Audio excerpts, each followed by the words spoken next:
Very recently, I replayed Demon Souls and I died quite a few times, which caused some mild frustration. A lot of these deaths were to bosses, and dying to the bosses weren't what annoyed me in most cases, it was the runbacks. These are what really pushed me into that irritated territory. I was searching YouTube for a video where some guy would just rank the Demon Souls boss runbacks, but I couldn't find anything like this that would help mitigate how bitchy I'd start becoming, so I thought, fuck it, let me make the video myself. In the Soul series, boss runbacks are now becoming a thing of the past, especially with the addition of Elden Ring and its stake of Maracas. I'm definitely in favour of this design choice because in my opinion, running back to the boss provides nothing of value towards the game. I'd much rather there be a checkpoint right outside of the fog gate rather than one be miles away. Say a boss like Solon from Dark Souls 2 for example.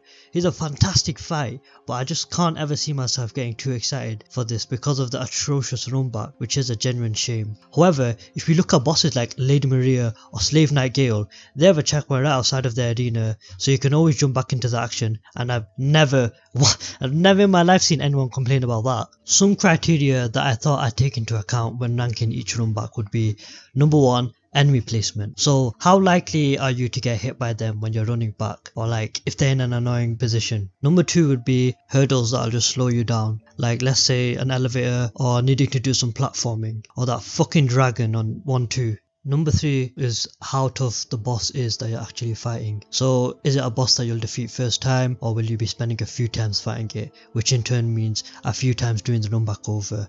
And lastly, number 4 will be how long the actual run back takes, from the Archstone all the way until the Fog Gate, with all things considered as well. Since Demon Souls did operate on a 1 checkpoint per level basis, that means running through the entire level or using shortcuts when they're available. It did make for some particularly agonizing runbacks. I'll be going from best to worst because the more horrific runbacks are what I'll have more to say about. With that being said, let's begin the ranking. The best runback in my opinion, and to be honest I don't know if I should have even included him, is True King Alan. I honestly can't say what the actual runback even is for him because I've got to get myself killed during the fight, and I wish this was a lie, but I couldn't find a single video of someone else dying to him on YouTube, so even then I was out of luck. This placement's only reason is that you'll never die to him, ever, if you're taking the fight seriously, unless you're playing with the monitor switched off. Well, even then you still might defeat him. Let's just move on and view this miserable boss as an honourable mention of some sort. I'll just do the 3 of these together. So coming in at number 16, 15 and 14 are the Storm King, Maiden Estrella and the Dragon God, in that order. I'm sure you folk are aware, but after defeating your second demon of each world, you just jump in straight to the next fight with each archdemon instead of having to traverse to another area, with the False King being the exception. Most of these archdemons have wonderful runbacks, with the Storm Kings in particular clocking in at a solid 5 seconds, Maiden Estrella's being 13 seconds and the Dragon God's taking about 20. There is a definite possibility that you'll die to any of these, Dragon God in particular because his fight's kinda shit, but that's for another video. Well, one thing I'm sure is that if you do die, you'll be happy to realise that you're only travelling back to the fog for a few seconds. It's nice to have some relief amidst the many moments of despair you'll be putting yourself through in these games. In number 13 we have the Phalanx. 1-1 the Gates of Boletaria is amongst the best areas in Demon Souls because of the fantastic level design, the way it seamlessly loops itself around to the start. I have nothing but good to say about this runback, to be honest, because the level sets itself up in a way where it's just a straight run from the Archstone to the Fog Gate. You'll probably need to bob and weave through a couple of enemies at most, and you won't be doing this runback much at all because the Phalanx themselves aren't a very hard boss. However, if taken lightly, they can definitely become a threat by separating themselves and moving around freely. They may just overwhelm the player with their vicious spears. Well, this is the last boss we'll probably be speaking just good things for. It's nothing but pain from here on out. Next up we have the Penetrator at number 12. So up until now the boss runbacks have been no issue at all, obviously. Well, now that changes, as each boss from this part onwards is taking at least a minute to get back to the Fog Gate with no exception. In this case you'll be running through a gauntlet of enemies, including a lot of the Boletarian soldiers, a couple of dogs and a trio of Red-Eyed Knights when approaching the end. The Red-Eyed Knights in particular are quite nasty, as they can easily stun lock you to death if one of their attacks connect. They're the ones you really need to be most aware about on your way back to the boss. Speaking of which, the Penetrator himself is no slouch when it comes to being able to assassinate the player. However, since he was the progenitor for the classic warrior type fight that we'd see such success for in the future, his moveset is very basic and widely telegraphed, so you'll probably take no more than a few tries in beating him, even less if you take Bjor with you into the fray. When I timed the run, it came out to a total of 1 minute and 15 seconds, which for being 12th is a bloody long time to be spending in between rounds of action. It's not going to be any better from here. The boss of the ever so painful Swamp of Sorrow 5-2 appears next in our list. The runback in this particular area is actually quite kind due to the final shortcut you gain right at the very end of the level. This saves our poor souls from what could have potentially been one of the worst runbacks in the entire series, though I'm sure the players who see the fog gate first whilst exploring and just rush in to fight the boss only to die might disagree. Seriously guys, this shortcut is the saving grace of this area. I fucking despise it. When it comes to enemies, you only need to be mindful of a few on your way back, but they should give you no issue whatsoever really. If you've braved your way through the swamp and made it all the way back to the end, the Dirty Colossus should honestly be a piece of cake. His moves are very slow and predictable, in addition to them having a rather large windup for each attack. When I timed the run back, it came to a sluggish 1 minute and 35 seconds, which to be frank is quite a lot, but with the difficulty of this boss and the fact that you're doing just a long sprint to the fog gate, it could have been a lot worse. Cracking the top 10, we have the Archdemon of the Tower of Latria, the Old Monk. So you may have noticed that this isn't grouped in with the likes of his fellow Archdemons, Stormcane, Maiden Estrella and the Dragon God. I really thought before playing the game that he would have been, but boy was I wrong, because I completely forgot that they threw a bunch of enemies in the stairway leading up to him, including 2 flipping mind flayers. Like, that was so unnecessary, man. What the hell, Miyazaki? Because of all of that bullshit in the way, it manages to pad the time to a total of 1 minute and 30 seconds. Thankfully, if you're playing offline, then the Old Monk is probably one of the easiest bosses that you'll ever fight in your life. But if you're playing online, it's a bit more tricky and becomes a toss-up, as you're instead pitted against another player as opposed to a brainless NPC. The reason I placed this above the Dirty Colossus is just because of those mind flayers. They really are annoying, and you need to be in your A game when going against them, because they feel like the actual boss rather than the crappy Old Monk. Busting in at number 9, we have ourselves the Flame Lurker. I think this may be a controversial one, but hear me out. Hear me out. I'm sure many of you, alongside myself, had to do this run back at least once, because the Flame Lurker has a strong case for the toughest boss in Demon Souls. Something special about this run back is that it's the only one that has you partaking in some platforming. Now, I don't know about you lot, but I think for this game in particular, I'd much rather a run back like this one compared to some of the others coming up that have some traumatizing enemy placements. Here we have like a predetermined path to follow. It'll always be the same, so we don't have to worry about dodging a certain group of mobs and getting slashed up on the way. Sure, we may take some fall damage, but since we can stock up on a shit ton of grass, it's not too bad, right? Originally, I had the Flame Lurker a few spots lower, meaning closer to last place. But then I remembered how bloody tough he was compared to the other chumps in this game. Like seriously, I couldn't put the Old Monk above him, because you're most likely going to first try Old Monk unless you're versing one of the best PvPers in the world. This fiery devil is relentless with his aggression, and combined with his flaming hot arena makes for quite the tricky fight, where you're not only having to watch out for the Flame Lurker, but the patches of fire on the ground as well. Point being, this fight is pretty hard, so thankfully the run back isn't agonizingly painful, unlike another tough encounter later down the line. The last thing of note is that this run back totaled itself 1 minute and 20 seconds, so for Demon Souls standards, maybe about under the average, but still decently lengthy in the grand scheme of things, especially since you'll be doing this one at least a few times. A notorious one at number 8, the Manitors Fly Their Way In. This is another run back that I honestly remember to be a lot worse than I actually found it. To be fair, if you put this run back into Dark Souls 1, it would probably come up near the top. But Demon Souls has far tougher competition when it comes to garbage runbacks. So this runback only becomes available once you've fully explored Upper Latria, dropped the heart and looped your way back around, where you'll be faced with a huge spiral tower where the infamous and trend-setting man-eaters await for you at the very top. Previously I said that the Flame Lurker has a strong claim for the toughest boss. While I also think that is true for the man-eaters, they have a pretty good case for this spot as well.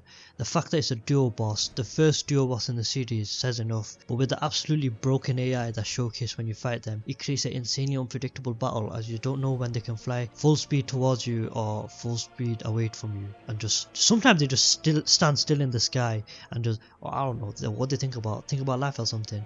Come on FromSoft, this is a remake, surely you could have fixed this. Well, beside the difficulty, the man-eater's runback has a lot of well, a lot of running involved. Once you spawn from the archstone, you dash away through the level as you make your way past the oncoming enemies until you get to the tower itself, where you'll be faced with another terrifying mind flare. Like, these things are awful, man. But this one in particular is much better than the one before the old monk, as you can just run past it with the use of a well-timed dodge for any quick projectiles. All of this builds the run back to a total of 1 minute and 30 seconds, which is almost the same as the old monks, which says a lot. This is another one that you'll be doing at least a few times, so buckle in and learn the perfect pathing to get to that fog gate. I believe in you. So if I were to tell you that the True King Alarm to the Phalanx was like tier 1 of the list, and then the Penetrators to the Man-Eaters were tier 2, then this would be the start of tier 3, the snooze fests in which there's a lot of running and annoying enemies involved. These were the runbacks that pretty much inspired me to make this video. So without further ado, let's get to number 7. The boss of my favourite area in the game, the Fool's Idol, makes her way into this spot. As one of the bosses you'll most likely encounter earlier on in your playthrough of the game, this runback can be a huge punch to your face after exploring the vast contents that the Prison of Hope has to offer, only to die and realise you're right back at the initial archstone, aka the start of the dam area. Due to its labyrinth-esque structure, traversing your way back to the fog gate could lead to a wrong path being taken and just more time being wasted in general. This type of design may have influenced my decision in its ranking, as the vertical layout made it seem like much more of a chore to the runback than some other levels. Not that I'm trying to bash on these vertically creative levels, I actually really enjoyed these ones, exploring them well. It's just that running back in some of these feel a tad bit more difficult compared to the straightforward ones like the Penetrator for some reason, maybe because it's more easier to get lost. Other than that, the enemies for this specific runback aren't too bad to run by. It's like one prisoner that you can walk down and a few mind flayers on your way back that a nicely timed roll can bypass, unlike this twat. A bit odd though, the game really enjoys putting mind flayers in our way to every boss in this world for whatever reason. Fool's Idol is not that challenging of a boss though. I actually first tried it in this footage, so the run back to it may look a bit silly as there's no fog gate, but my bad for that. She's a classic mage wielder and can summon duplicates of herself every time you barrage into her with attacks. Her traps that she places down can prove deadly, as stepping onto one of them will lock you into place at the mercy of all the clothes and herself in the room, meaning that they can easily bombard you to death with magic if you're unlucky and you'll need to have another retry. Other than that, I think she's not too bad in terms of challenge. In terms of time though, the runback clocks in to a total of 1 minute and 45 seconds, getting into the heavy hitters now. I put this particular runback higher up because it's most likely one of the first areas and bosses that players will be doing, so my justification is that there's more chance that they'll die because they're still getting used to the mechanics, and with them not being used to the shitty runbacks like this one, yeah, it just causes more frustration. At least that was the case for me. Also, of course, 1 minute 45 seconds, it was an absurd amount, and it's only flipping number 7 in this list. We've got a few spots left to go on this list, and at number 6 I've decided to put the Armor Spider. This one was pretty surprising to me because I completely forgot that this runback was so shit. Even with the shortcuts, it's still very lengthy as there's an elevator you need to take at the start and end of the runback, which elongates the time quite a bit. The enemies are also quite present on this runback, as after the first elevator awaits you a few miners that may tag your health if you have your guard down. Afterwards, there lays a fat official behind a bunch of flammable barrels that'll explode if hit by him. This is the area that I got hit a lot on my way back because I just suck at the game for whatever reason. Also, don't forget that sneaky miner waiting to ambush you a few moments onwards by throwing a huge boulder down as you run towards it. That can seriously dent your health bar if the connection is made. You may have heard me saying I got hit a lot on my way back because I died a ton to the Armor Spider. I guess I really do suck because the amount of deaths I had was actually like unexplainable. It was more than any other boss, and I'm not even gonna try and like make a case for it being one of the toughest bosses because it really isn't. It was just a me thing. I just couldn't find a workaround for his web attacks that slow your movement and roll speed down. This video has just been one big self-report on how ass I am at the game. There may be some personal influence in this choice, but it's whatever. In total, this runback clocks in at an abysmal 1 minute 45 seconds, so it's the same as the Fool's Idol, but I opted to put this one ahead just because I struggled a lot more with the Armor Spider, hence I had to do this runback a hell of a lot more. At number 5 we have the Adjudicator, and just right off the bat I have to say it, this runback stinks man. It's downright impossible to get back to the fog gate without killing some of those insanely annoying skeletons towards the start of the level. Normally running past a few enemies isn't that big of a deal, but their running animations will always stun you into place, and they have a huge leash distance as well. They'll track you down to the ends of the damn earth on some occasions. The best way to combat their aggression is by carrying soul remains with you, as throwing one of these distracts them, but as they're a limited resource you may want to use them sparingly. There's also a red-eyed skeleton right before the fog wall, but it can be easily dodged, so there's no problem there. This really is hell on the aspect of just pure running back to the fog gate, because the boss we're getting back to, the Adjudicator, is actually very easy.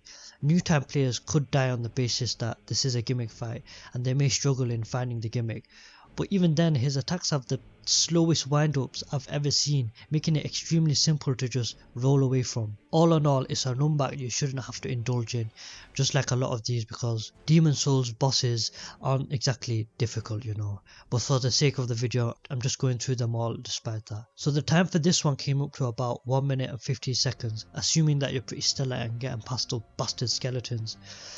Wow, the rest of these runbacks suck ass, so we're just drawing fine margin between which ones are worse than others. I can't believe it gets worse 4 times. It gets worse on 4 more occasions. At number 4 we have the boss of the incredibly aggravating Depraved Chasm making his appearance, Leechmonger.